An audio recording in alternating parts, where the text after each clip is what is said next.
Onu and Ide rode on in silence. There was no need for words.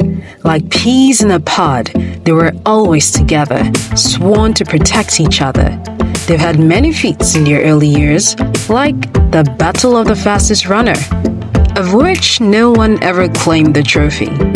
Then there was the Battle of the Rebel Dog, where they succeeded in training a rather obstinate species, forming their first victory together.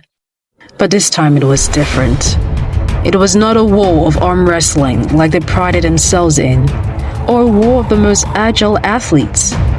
This was unlike any challenge they had ever faced. The fate of their world rested on their shoulders. They knew they were powerful, but not immortal. They could pose significant damage to the enemy horde, but still risk losing their lives before the battle was even over. They had spoken confidently and boldly to their parents, but struggled with being optimistic themselves. Dr. Obimate had trained them for 2 years, but were they really ready to face the world? As the sun bid its final farewell and night drew closer, Onu's stomach began to tighten, mirroring Ide's nerves. Her thoughts nabbed her composure and confidence, threatening to rip her into shreds with fear. She turned to Ide and said, "What if I lose control again? What if we fail?" Onu cried. No, Onu. Lose those thoughts. We are going to succeed. You're awesome by yourself. With me, we would be invincible. Don't worry, we've won this war already. Ide responded, reassuringly, trying to sound confident. Onu sat back and turned to look at the city. As they rode through the city, the aroma of despair filled the air with hopelessness and fear.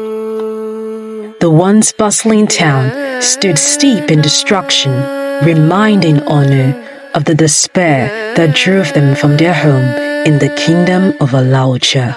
Oh no! What have you done? Where are you? "Yes, ma'am." Onu cried, coming out of hiding, and knelt down before her mother, knowing she was in trouble.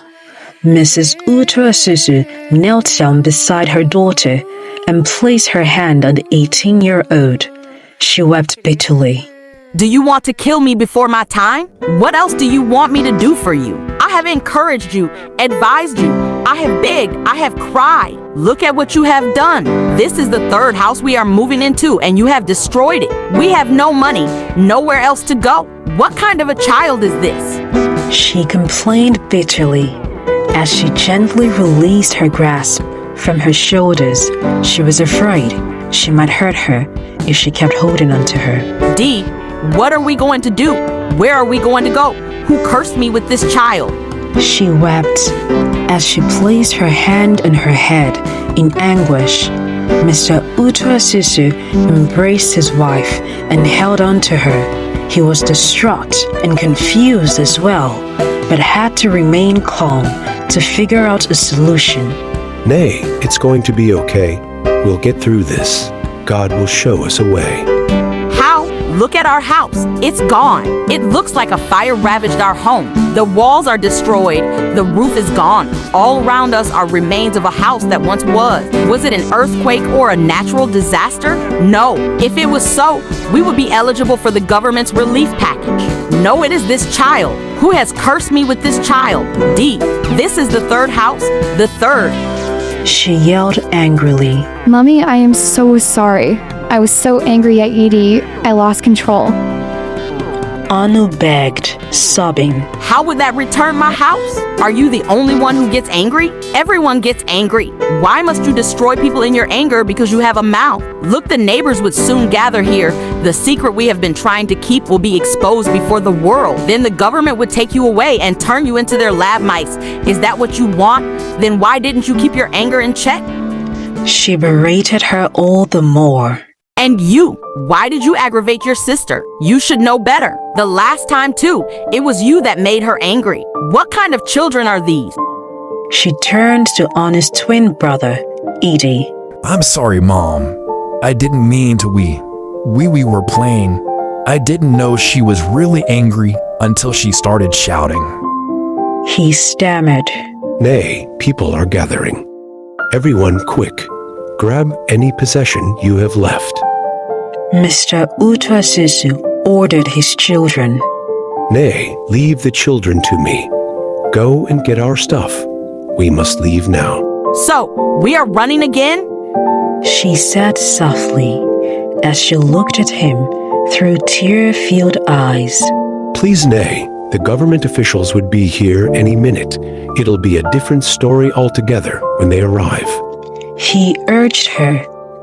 Grasping her shoulders firmly, she gave him an understanding nod and hurriedly left to gather what was left of their belongings. Mr. Utasusu, where are you people going? Your house is burned down again.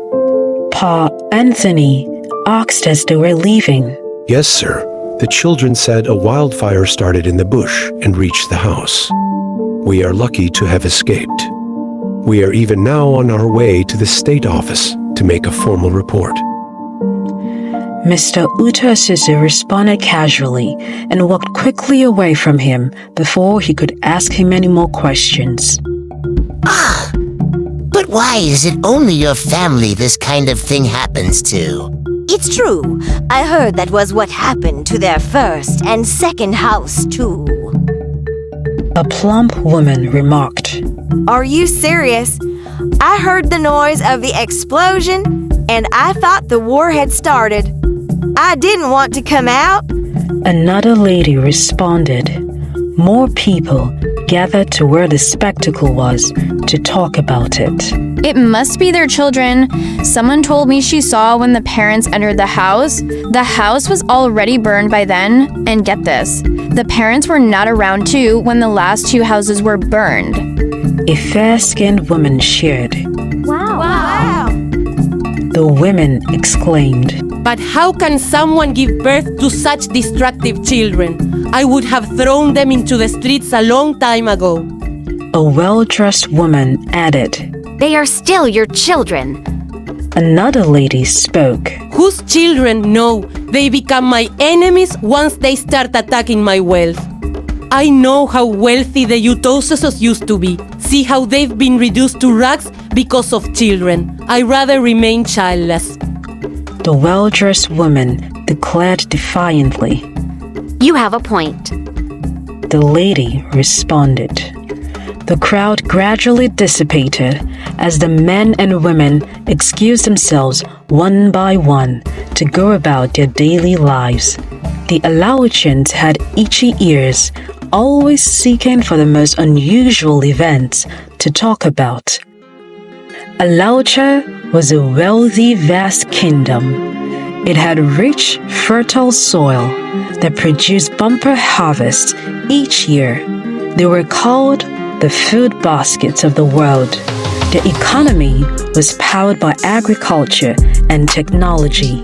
The surrounding nations would import weapons from them, but they would keep weapons of mass destruction to themselves. They had an army of 500,000 soldiers and a robust arsenal of deadly weapons of mass destruction. The nations feared them. No one went to war against the Alawichans, but made them their ally.